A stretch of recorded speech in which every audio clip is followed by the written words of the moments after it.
Assalamualaikum warahmatullahi wabarakatuh. Perkenalkan, nama saya Sugiarto Haji Pratama, mahasiswa STEM jurusan Manajemen Perhotelan dengan nomor induk 2200 30 2006. Di sini saya akan menjelaskan tentang buku kerja kewirausahaan yang berjudul Membangun Usaha yang Efektif. Nah, di sini saya usahanya tentang ikan hias dan aquascape. Nah, di buku kerja yang pertama, di sini dijelaskan rekaman mengidentifikasi peluang dan pengembangan ide-ide dalam wirausaha. Di sini yang pertama langkah-langkahnya ada identifikasi tentang tipe-tipe ide dan konsepsi peluang berdasarkan konteks bisnis. Kriterianya di sini 1.1 ada tipe ide-ide diidentifikasi berdasarkan solusi yang ditawarkan.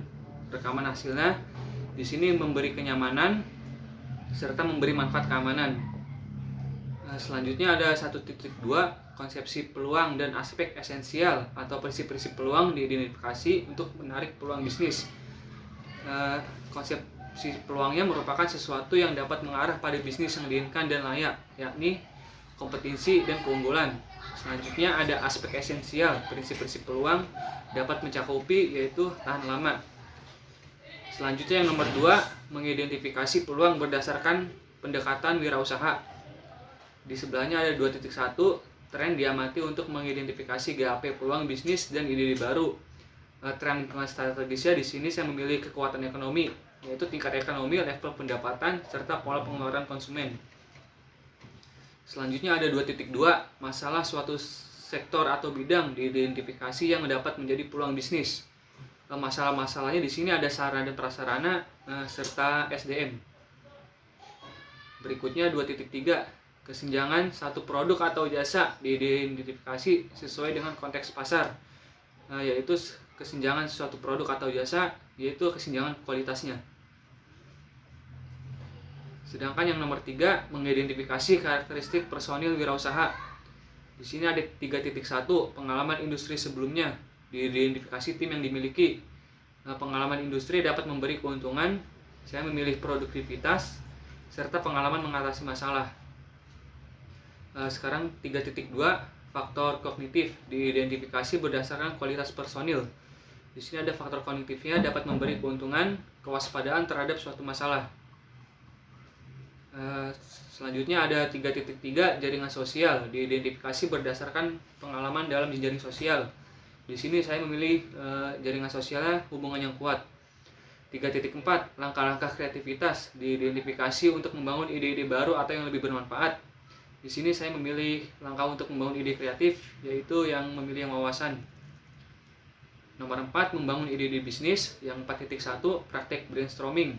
Di sini saya memilih menghasilkan beberapa gagasan tentang topik tertentu. Selanjutnya ada yang 4.2, fokus dilakukan sesuai dengan kaidah-kaidah FGD. Di sini kaidah-kaidahnya yaitu membantu menghasilkan ide-ide. Selanjutnya yang 4.3, library and internet research untuk dilakukan untuk mengembangkan ide-ide bisnis. Di sini saya memilih sosial media serta blogs. Yang 4.4, ide-ide bisnis produk atau jasa diidentifikasi untuk dikembangkan. Di sini saya bisa mengembangkan produk-produknya. Salah satunya adalah menjamin kualitas bahan-bahan aquascape menggunakan bahan yang terbaik. Yang kedua, mencoba untuk memasarkan dan produknya secara luas. Sedangkan buku kerja yang kedua, di sini ada konsep bisnisnya. Di sini kan ada suplai ikan hias dan aquascape. Di sini langkah-langkahnya. Yang nomor 1, ada menentukan produk yang akan dibuat konsep bisnisnya. Kriterianya 1.1, nama produknya diidentifikasi berdasarkan karakteristiknya. Nama produk biasanya di sini suplai ikan hias dan aquascape. 1.2, deskripsi produk atau jasa diidentifikasi dengan berdasarkan tuntutan pemangku kepentingan, singkat, jelas, kata kunci. Di sini deskripsinya ada menyediakan berbagai jenis ikan-ikan hias untuk aquascape serta peralatan pendukung untuk membuat aquascape lainnya. 1.3, bentuk paket penjualannya diidentifikasi berdasarkan kebutuhan pemangku kepentingan. Di sini saya akan menjual satuan, maksudnya dijual secara satuan, yaitu barang serta hewannya dijual secara terpisah. Yang nomor 2, mengidentifikasi target pasar. 2.1, target pengguna atau klien diidentifikasi berdasarkan kemungkinan yang dapat menikmati produk atau jasa. Di sini target penggunanya yaitu pemasaran massal, pemasaran tidak terdiferensiasi. Target kami yaitu untuk para penghobi ikan hias dan juga aquascape saja. 2.2 Target lokasi pemasaran diidentifikasi berdasarkan geografi dan demografi. Target lokasi pemasarannya yaitu distrik. Ini untuk produk ini hanya dijual di sekitaran Jakarta saja, karena kami belum mulai untuk mengirim ke berbagai provinsi karena faktor hewan dan tanaman aquascape yang belum memadai. Yang nomor 3, identifikasi alasan mengembangkan produk. Yang 3.1, kesenjangan produk atau jasa diidentifikasi berdasarkan hasil survei dan analisa. Kesenjangan produknya di sini saya memilih akses, yaitu akses untuk mencari produk kami saat ini masih berada di pasar sentra ikan-ikan hias saja yang berada di Jakarta. Sedangkan dari kualitasnya, kualitas hewan dan tanaman hias aquascape memiliki kualitas yang bagus, dan kami juga menjamin peralatan juga hasil karya sendiri, serta membudidaya ikan-ikan hias kami sendiri dan terjamin kualitas ikan-ikannya. 3.2 Peluang pasar diidentifikasi berdasarkan hasil survei dan analisa. Di sini peluang pasarnya ada penetrasi pasar, yaitu menjual lebih banyak produk di pasar yang ada. Kami akan bersaing semaksimal mungkin dengan barang-barang yang sudah ada di pasaran, sebab aquascape ini peminatnya juga cukup banyak di Jakarta.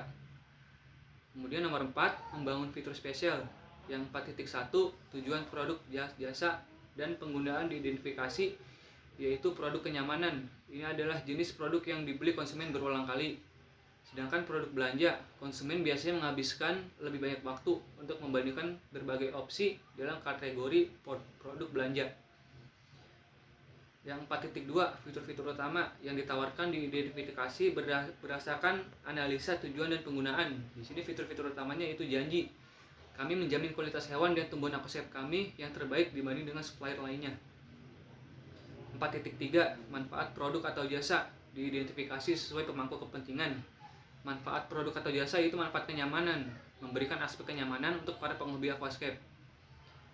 4.4, reliabilitas produk atau jasa diidentifikasi sebagai jaminan keberlangsungan pengembangan bisnis. Di sini saya memilih ruang lingkup rencana, yaitu memiliki target pemasaran di sekitaran Jakarta Timur. Yang nomor 5, mengembangkan tim manajemen. Yang 5.1, personal branding tim konsultan diidentifikasi berdasarkan portofolionya. Di sini saya memilih pengakuan masyarakat. Aquascape kami sudah memiliki rating di kalangan masyarakat, terutama di sebagian wilayah di Jakarta Timur. 5.2, kualifikasi tim diidentifikasi sesuai kerangka kualifikasi nasional. Di sini saya memilih yang level kerangka kualifikasi 1-9. Berikutnya buku kerja yang ketiga, yaitu analisa kelayakan usaha. Di sini ada analisa kekuatan ide bisnis, produk atau jasa. Pilihannya ada potensi rendah, nilainya -1, potensi sedang, nilainya 0, dan potensi tinggi, nilainya 1. 1.1, tingkat diinginkan pasar terhadap produk atau jasa. Nilai maksimalnya 2. Yang pertama, mengambil keuntungan dari tren lingkungan. Di sini memilihnya potensi tinggi, yang nilainya 1. Yang kedua, menyelesaikan masalahnya. Saya memilih potensinya sedang, berarti nilainya 0. Yang ketiga, mengatasi kesenjangan yang tidak terisi di pasar. Di sini saya memilih potensi rendah, yang berarti nilainya -1. Di bawahnya, ketepatan waktu masuk ke pasar. Saya memilih potensi sedang, nilainya 0. Selanjutnya, luasnya gagasan menambahkan nilai bagi pembeli atau pengguna akhir. Saya memilih potensi tinggi, yang nilainya 1. Selanjutnya, ada sejauh mana pelanggan puas dengan produk pesaing yang sudah tersedia. Saya memilih potensi tinggi, nilainya 1. Yang terakhir, sejauh mana ide tersebut mewajibkan pelanggan untuk mengubah praktek dasar atau perilaku mereka. Saya memilih potensi sedang, yang nilainya 0. Yang 1.2, permintaan produk atau jasa disurvei langsung atau online. Yang pertama, seberapa besar kemungkinan pasar akan membeli produk atau layanan yang ditawarkan. Saya memilih potensi sedang, yang nilainya 0. Selanjutnya, bagaimana mereka bersedia membayar untuk produk atau layanan. Saya memilih potensinya tinggi, yang nilainya 1. Berikutnya, di mana mereka dapat menemukan produk atau layanan ini untuk dijual. Saya memilih potensi sedang, yang nilainya 0. Selanjutnya yang nomor 2, kelayakan target industri. sama, ada potensi rendah nilainya -1, potensi sedang nilainya 0, potensi tinggi nilainya 1. 2.1 daya tarik industri. Yang pertama ada jumlah kompetitor. Saya memilih nilainya yang sedikit. Berarti di sini 0. Selanjutnya ada tahap siklus industri. Saya memilih fase pertumbuhan, nilainya 0. Dan tingkat pertumbuhan industri bidang ini, nilainya pertumbuhannya sedang, nilainya juga 0.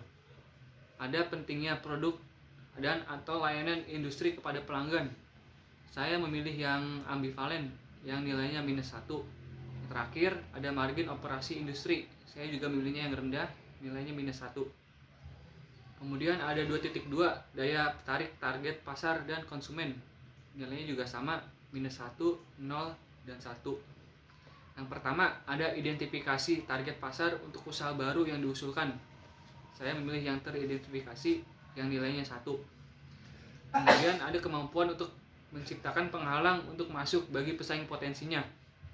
Saya memilih yang tidak mampu menciptakan, yang berarti nilainya -1. Daya beli pelanggan, saya memilihnya yang sedang, berarti nilainya 0. Kemudian membuat pelanggan sadar akan produk atau layanan baru, saya memilih yang sedang, nilainya 0. Terus potensi pertumbuhan target pasar, saya memilih yang tinggi, nilainya 1.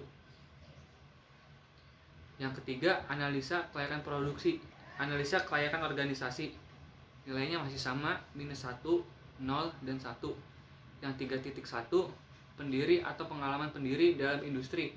Saya memilih yang pengalaman sedang, nilainya 0. Pendiri atau keterampilan pendiri berkaitan dengan produk, barang, atau jasa yang diusulkan. Saya memilih juga yang keterampilannya sedang, nilainya juga 0. Terus sejauh mana jaringan profesional dan sosial berdiri atau pendirinya di industri yang relevan. Saya memilih yang luas, nilainya 1. Kemudian sejauh mana usaha baru yang diusulkan tersebut memenuhi tujuan dan aspirasi pribadi pendiri. Saya memilih yang moderate, yang tengah-tengah, nilainya 0. Selanjutnya kemungkinan tim bisa disatukan untuk memulai dan menumbuhkan usaha baru. Di sini saya memilih yang sangat mungkin, yang berarti nilainya 1. 3.2 kecukupan sumber daya karyawan dengan kompetensi spesifik. Saya memilih yang potensinya sedang, yang nilainya 0. Selanjutnya ada perlindungan properti intelektual pada aspek kunci bisnis, tidak berlaku pada saat pemula. Di sini saya potensinya rendah ya, yang nilainya -1. Selanjutnya ada 4 kelayakan finansial. 4.1 total modal awal yang dibutuhkan. Itu modal ekuitas, potensinya rendah, nilainya -1. Modal utang, potensi rendah -1. Modal khusus, nilai potensi tinggi 1, karena dari pribadi juga. Kemudian 4.2 kinerja keuangan bisnis sejenis, yaitu karakteristik ekonomi industri. Nilainya potensinya tinggi, nilainya 1. Terus ada profitabilitas dan risiko saat ini, potensinya sedang, nilainya 0. Nilai perusahaannya tidak ada, jadi nilainya -1. Kemudian 4.3 daya tarik finansial keseluruhan, hasil keuangan historis, nilainya potensinya tinggi, nilainya 1. Proyeksi pendapatan, saya memilih potensi tinggi, nilainya 1. Kemudian keuntungan setidaknya untuk 3 tahun ke depan, ini saya memilih tengah-tengah saja, nilainya 0. Terus margin kotor dan laba sebelum pajak sebagai persentase dari pendapatan, saya juga potensinya yang sedang saja, 0. Kemudian yang terakhir daya tarik relatif terhadap perusahaan lain yang telah Anda lihat, saya juga memilih sama, yang sedang, nilainya 0. Kemudian nomor 5 potensi keseluruhan, ada potensi keseluruhan dari bisnis berdasarkan setiap bagian. Nilainya di sini ada -1 sampai 0 tidak layak, di atas 0 sampai 2 layak, sedangkan di atas 2 sangat layak. Dan sebenarnya ada saran untuk meningkatkan potensi. Yang bagian satunya ada kekuatan ide bisnis, saya beri nilainya 2, sangat layak. Terus sarannya selalu berinovasi dalam menciptakan tema-tema aquascape, seperti membuat tema baru dalam akuarium yang akan kita jadikan untuk aquascape. Terus sarannya kedua, ada menjamin kualitas ikan dan tanaman aquascape masih dalam keadaan sehat dan baik. Bagian 2-nya, isu terkait industri pasar, saya juga bisa mengatakan sangat layak, karena belakangan ini banyak masyarakat yang hobi membuat aquascape. Jadi kami yakin akan meningkatkan nilai pasarnya. Bagian ketiga, kelayakan organisasi saya juga menilai sangat layak, nilainya 2. Potensinya yaitu sudah banyak komunitas tentang aquascape. Jadi bisnis ini juga bisa untuk menciptakan komunitas baru. Bagian 4, isu finansial. Saya memberi nilai 1,5. Jadi dikategorikan layak. Potensinya lebih memaksimalkan lagi dalam mempromosikan aquascape agar peminatnya semakin berkembang. Penilaian keseluruhannya saya juga memilih 1,7 nilainya. Hanya tinggal mengembangkan produk aquascape-nya saja potensinya. Terus ringkasan semuanya yaitu bisnis ini berpotensi akan berkembang sebab belakangan ini masyarakat mulai penasaran mencoba untuk membuat aquascape sendiri di rumahnya. Demikian hasil analisa dari buku kerja saya tentang ikan hias dan aquascape yang saya rangkum dari buku 1 sampai buku 3. Kurang lebihnya mohon maaf. Wassalamualaikum warahmatullahi wabarakatuh.